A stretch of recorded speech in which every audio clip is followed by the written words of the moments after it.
जी Nazim, brake खां पोइ हिकु भेरो ॿीहर प्रोग्राम में अव्हांखे चऊं था भली कार। ऐं प्रोग्राम में पाण ॻाल्हि ॿोल करे रहिया हुआसीं मुल्क जो जेको सियासी मंज़रनामो आहे उन में छा थियणु वञे पियो, कहिड़े क़िस्म जेका आहे सो तब्दीली थियणु वञे पई। छाकाणि त दावाऊं सदाईं इहे थींदियूं आहिनि त हुकूमत हुजे, ताक़तवर इदारा हुजनि, उहे सेम पेज ते आहिनि, जीअं मूं इंट्रो में ॿुधायो, पर उहो सेम पेज केॾी टाइम फाटे थो का ख़बर नाहे पवंदी।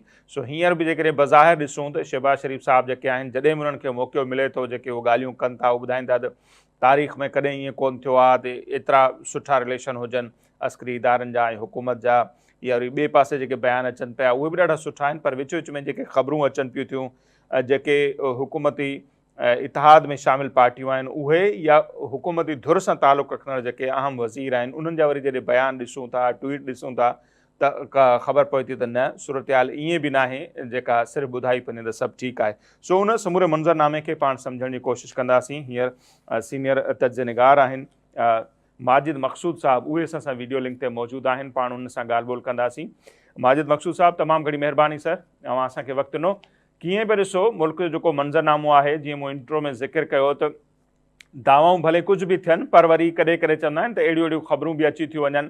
जीअं पाण ॾिठोसीं 2-3 ॾींहं पहिरियां मियां रज़ा रबानी साहब जेका प्रेस कॉन्फ्रेंस कई ऐं हुन अची ॿुधायो त का 27वीं तरमीम अचे पई ऐं उन में सूबनि जा जेके हक़ आहिनि, स्पेशली 18वीं तरमीम तहत जेके सूबनि खे हक़ मिलिया हुआ, मिसाल जे तौर ते मादनी वसीलनि जी मालिकी हुजे, या NFC अवार्ड में सूबनि जो हिसो जेको वधियो हो, सो उनखे घटाइण जी कोशिशि थिए पई, ॿियूं अहिड़े क़िस्म जूं कोशिशूं थियनि पियूं। वरी अॼु पाण ॾिसूं था त ख्वाजा साद रफ़ीक़ साहब जेके नून लीग जा इंतहाई सीनियर अॻवान आहिनि, अॻूणा वफ़ाक़ी वज़ीर आहिनि, उन्हनि हिकिड़ो ट्वीट कयो आहे जंहिं उन्हनि लिखियो आहे त चिराग सबके बुझेंगे, हवा किसी की नहीं। हाणे जेकॾहिं ख्वाजा साहब या उनजी पार्टी अपोज़िशन में हुजे, पोइ अहिड़े क़िस्म जो ट्वीट करे त ॻाल्हि सम्झ में अचे पियो पर हाणे हू पाण इक़्तिदार में आहिनि, सो हू कंहिंखे ख़बरदार पिया कनि, कंहिंखे इशारो पिया कनि त सभिनी जा ॾीआ विसामण वारा आहिनि। छा थियणु वञे पियो माजिद साहब, अव्हां कीअं पिया ॾिसो मुल्क जो मंज़रनामो? नसीर साईं, तमामु वॾी महिरबानी। हिकु दफ़ो वरी ॾिसो, हालात जीअं बिल्कुलु पोर्ट्रे कया पिया वञनि उहे बिल्कुलु न आहिनि। हालात इंतिहाई जेके आहिनि उहे पॉलिटिकली वोलेटाइल आहिनि। माना तव्हां ॾिसो त जेकी हुननि ॻाल्हियूं कयूं पिए त इन्वेस्टमेंट ईंदी, SIFC कामयाबु वेंदी ऐं असां 100 बिलियन जी जेका आहे इन्वेस्टमेंट वठी ईंदासीं, तव्हां ॾिठो त अहिड़ी का ॻाल्हि कोन थी। हाणे ख़ासि करे ही जेका तव्हां ॾिसो पिया 18वीं तरमीम जे पोयां जेका हिकिड़ी साज़िश शुरू थी आहे ऐं उन में आस्ते आस्ते हू शयूं पब्लिक कंदा पिया था वञनि। पहिरीं हुननि खे इहे जेके मैदनी वसीला हुआ उहे तव्हां ॾिठो त उन्हनि खे हुननि कोशिशि कई त मैदनी वसीलनि खे असेंबलियुनि मां पास कराए उन्हनि खे राइट्स ॾिना वञनि जी फेडरल हुकूमत उन्हनि खे जेको आहे सो एक्सप्लोर करे सघे।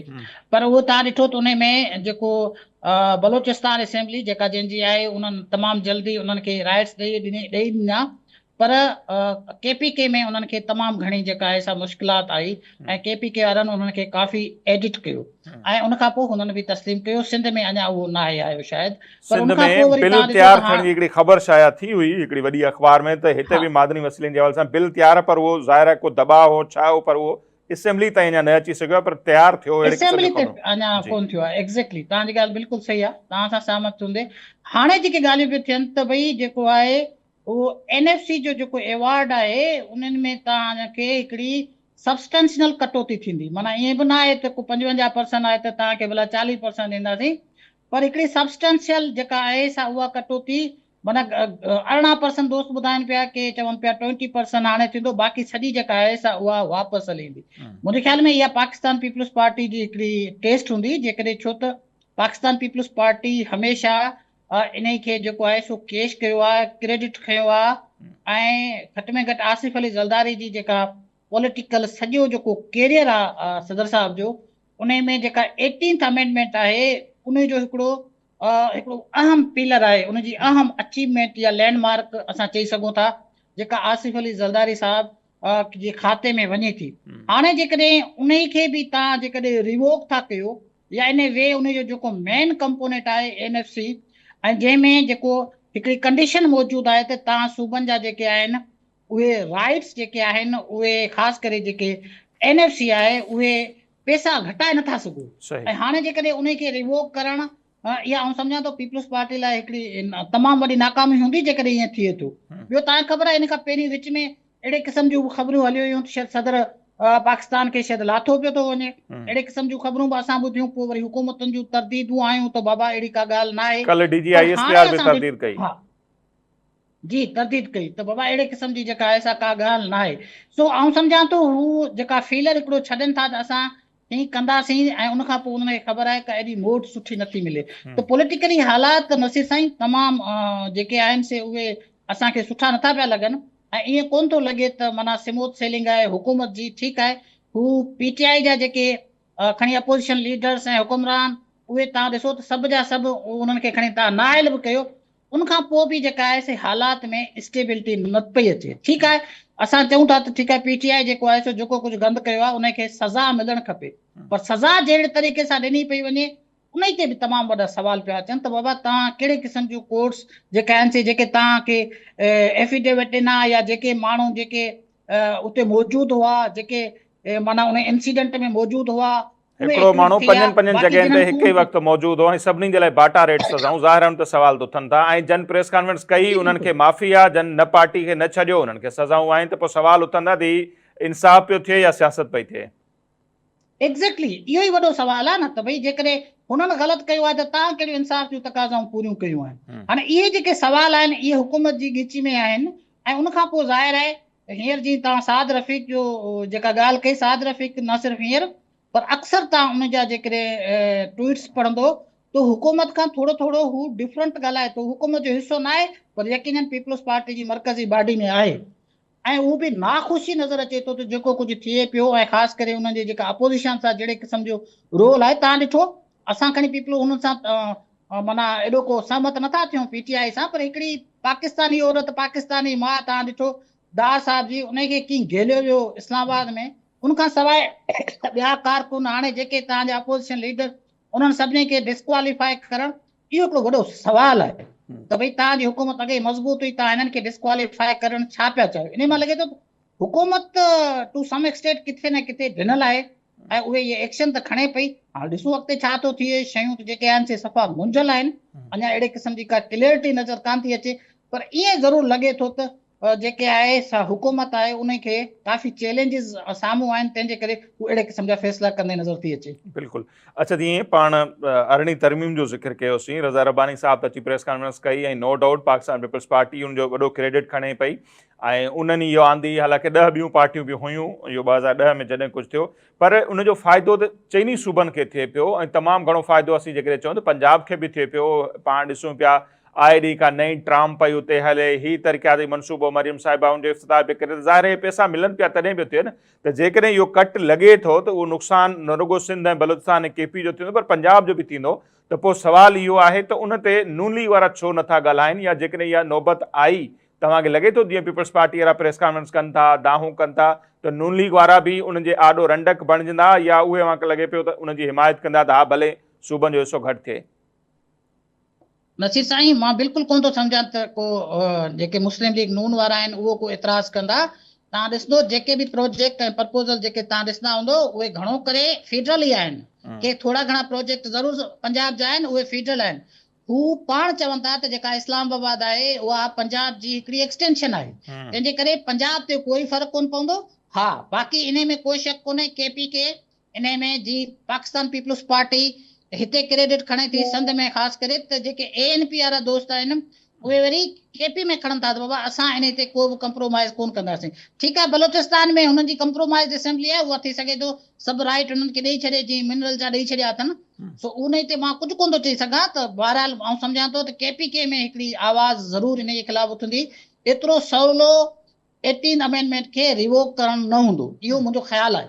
त हू एतिरो माना असेंबली में वञी खणी 27वीं तरमीम कनि या असेंबली में हाणे हुननि जी 2/3 जेका आहे सा मेजॉरिटी बि अची वई आहे, पर एतिरो सवलो कोन हूंदो। पर तव्हां ॾिठो हिननि वटि इलाही तरीक़ेकार आहिनि न। माना हाणे तव्हां ॾिसो हुननि हिकिड़ी लेवी इंट्रोड्यूस करे छॾी आहे। हाणे लेवी जेका आहे उहा उन जो जेको आहे उहा कंहिं बि सूबनि में इंक्लूड नथी थिए। उहा लेवी जा जेके चार्जिस आहिनि उहे पेट्रोल ते हुजनि या कंहिं ते बि हुजनि, उहो डायरेक्ट जेको आहे फंड जेके आहिनि से उहे फेडरल हुकूमत खे मिलनि था।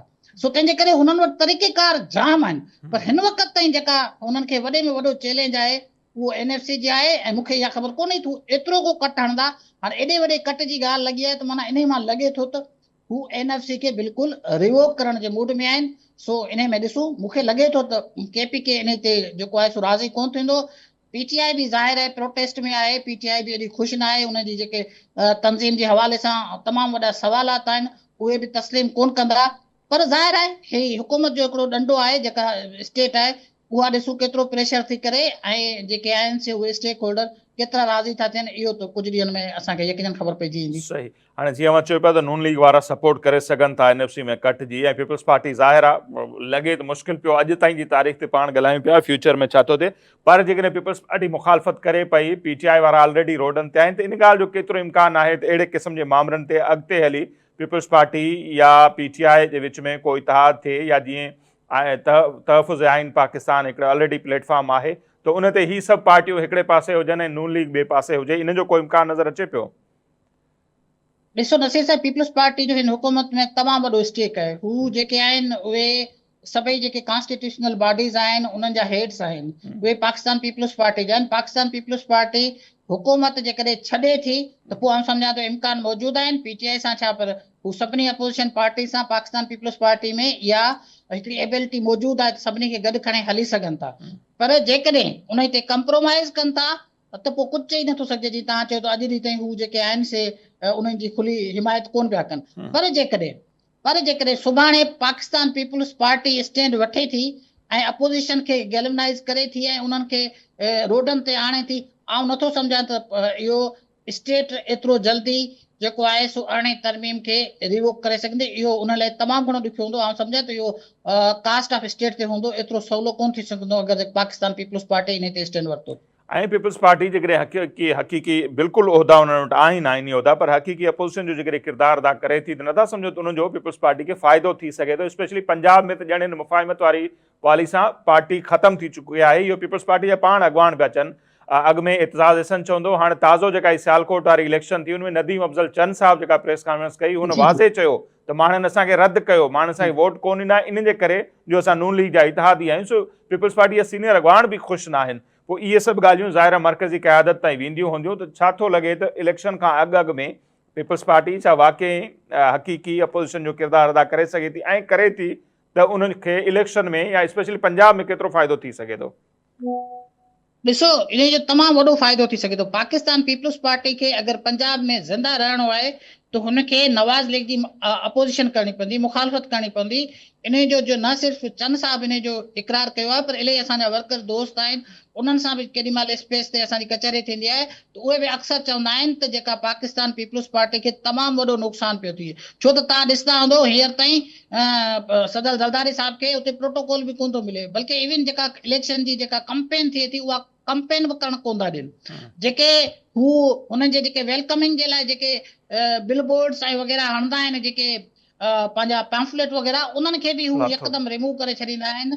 गवर्नर हाउस तां जेको हुननि जो आहे पंहिंजो फेडरल हिकिड़ो इदारो आहे, सो उते हुननि जी जेका असां नज़र अचे पियो त जेका मुस्लिम लीग नून आहे उहा कंहिं बि सूरत में पाकिस्तान पीपल्स पार्टी जो फुटप्रिंट बर्दाश्त ई न पई करे। इहे ॻाल्हियूं असांखे सम्झ में अचनि थियूं, पर डिपेंड करे थो पाकिस्तान पीपल्स पार्टी ते। छो त पाकिस्तान पीपल्स पार्टी जा जेके उन्हनि जूं ॻाल्हियूं जेके एस्टेब्लिशमेंट सां थियल आहिनि या के अहिड़ा एग्रीमेंट उन्हनि सां थियल आहिनि, हाणे उन्हनि जो हू केतिरो जेको आहे सो रखाव रखे थी ऐं सिंध जे माण्हुनि जो ऐं पाकिस्तान माण्हुनि जो जेको वोट बैंक आहे उनखे केतिरो ऑनर करे थी, इहो पाण खे वक़्तु ॿुधाईंदो। पर मुंहिंजो ख़्यालु आहे जेकॾहिं पाकिस्तान पीपल्स पार्टी ॿाहिरि निकिरे थी, उन जो तमामु वॾो फ़ाइदो पाकिस्तान पीपल्स पार्टी खे पवंदो, नुक़सानु न थींदुसि।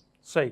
अच्छा सर, आख़िर में अवां खां इहो बि सम्झंदासीं, ताज़ो जेका ऑल पार्टीज़ कॉन्फ्रेंस थी ताज़ो इस्लामाबाद में तहफ़ुज़ आइन ऐं पाकिस्तान, उन में जेको हिकिड़ो गॾियल पधरनामो जारी कयो वियो, ख़ान साहब बि उनजी हिमायत कई आहे। ख़ासि तौर ते उनजो हिकिड़ो पॉइंट हो त क़ौमी डायलॉग जेको आहे उहो थियणु खपे मुल्क में आइन कानून जी बालादस्ती जे लाइ। सो हाणे जेकॾहिं क़ौमी डायलॉग जी ॻाल्हि तहफ़ुज़ आइनी पाकिस्तान जी क़यादत करे पई, ख़ान साहब हिमायत करे पियो, त ज़ाहिर उहो डायलॉग त थींदो सभिनी पार्टियुनि सां। त इन मां असीं छा सम्झूं त इन फ्यूचर पीपल्स पार्टी सां, नवाज़ लीग सां, ॿियूं जेके इतिहादी पार्टियूं आहिनि हुकूमत जूं, उन सां PTI ऐं हीअ जेका तहफ़ुज़ आइन पाकिस्तान जी क़यादत आहे, उहे गॾु वेंदा? को अहिड़ो वसी डायलॉग अव्हांखे नज़र अचे पियो? ॾिसो, पाकिस्तान हींअर जेको तहरीक इंसाफ़ आहे, पाकिस्तान तहरीक इंसाफ़ PTI, उहा हींअर वॾे ट्रबल जो शिकार आहे, इन में त को शक ई कोन्हे। वरी महिरबानी माजिद साहब, अव्हां असांखे वक़्तु ॾिनो। सो माजिद मक़सूद साहब सीनियर तजनिकार आहिनि, उहे असां सां वीडियो लिंक ते मौजूदु हुआ ऐं पंहिंजो तजियो शेयर करे रहिया त छा थियणु वञी सघे थो ऐं क़ौमी डायलॉग जे हवाले सां जेको सुवालु आहे लाइन सां ई शायदि ड्रॉप थी वई, उहो रहिजी वियो।